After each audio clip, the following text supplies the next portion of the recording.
All right, so what gear do we need moving into Filipino kickboxing? There's not that much that we need, but if you are going to be practicing with somebody, I recommend that each person kind of brings their own gear or has their own gear. You can share it just as you're finishing up with your drills and everything. If you are switching back and forth, make sure that you disinfect all your gear. I like cleaning my gear after every session, doesn't matter what I'm doing, just to make sure that everything stays clean and gives it a little more longevity. You can get sprays, whatever, for your gloves. They also have deodorizers you can stick inside them. They're real nice and simple. Okay, but the bare minimum that we ask that you get for this course, you can get any sort of boxing gloves or MMA gloves. Okay, doesn't matter what brand to me, especially since you're going to be hitting for it. I like the MMA gloves versus the boxing gloves because they are open hands. So you can actually see, one, I put these on.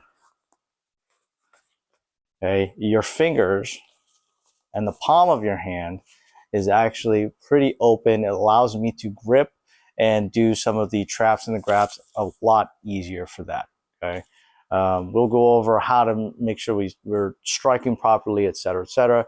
But just always have these on hand. You can't do some of these, you can pretty much do all these drills without it. Just this is one way to ensure that you're safe and your teammates are safe. I would say stay away from the distractions, especially if you're not using any gear. But make sure you slow everything down because you are going bare knuckle. Okay. Before we get into like any sort of, say, impact training, which is also a part of it, we want to make sure again that we're understanding the drills and we're being safe about everything. You can get hand wraps if you'd like. I never use them, but there are some where you can just slip on and wrap up from that and put your hands in your gloves. Those are relatively easy. Or you could buy the wraps and just learn how to wrap it on your own. Okay, me personally, I never use them. The most I usually do is just the gloves. So I just say the gloves by themselves are kind of your bare minimum for hand protection. Also on hand protection, if your teammates are going to be using their own gloves at the same time or not, you get some mitts, some focus mitts. And again, there are many different brands out there. I'm not advocating for one or the other. It's just that this kind of gives you a lot more padding, especially for those destructions hitting in, and it allows you to get some good impacts onto here while keeping you safe. Just a couple notes for this. We might go and expand on these later. As you're holding up, try not to really pull back and put your joints in a position where they can't absorb everything.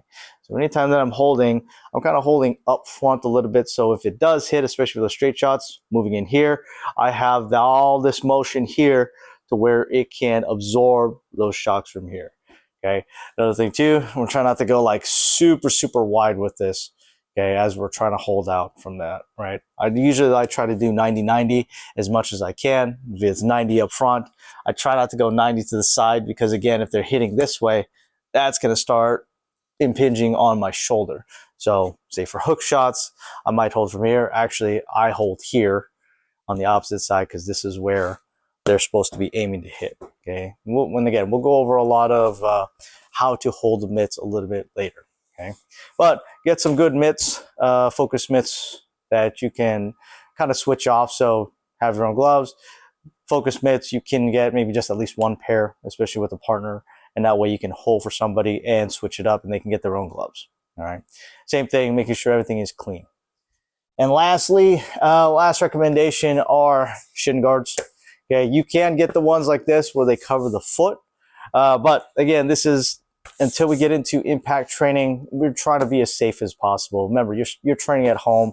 If you don't have professional gear like a bag, or this is your first time doing stuff, we're just going to use these to make sure that we can do some of our strikes on each other safely. And again, make sure both parties have that, is even if the one person is blocking a kick for something like that and they post up, that shin on here, you're taking the brunt of the kick. Again, that's more for conditioning later down the line.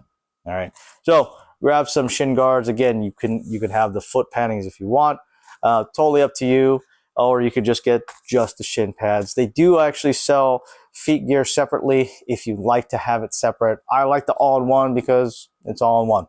And this just means less space to take up for an extra piece of gear, like the foot coverings for that. And again, if you can, both parties can get those. That way you both can be safe. And then again, as always, just try to make sure everything's clean after every round. And the longer it sits and sweat and all the grime from your training, okay, it's gonna, all the oils and everything is gonna help erode your gear faster. So after each session, I'll use just like baby wipes. Okay, you can use sanitizers as like well. Just make sure you read whatever you're gonna actually have to read the instructions that it comes with it. How to clean it. Some use soap bars, some use, like, say you can use certain cleaners on it. Okay, so do a little bit of research on those, and again, have fun with it, but just get those minimum things: MMA gloves, focus mitts, and shin guards.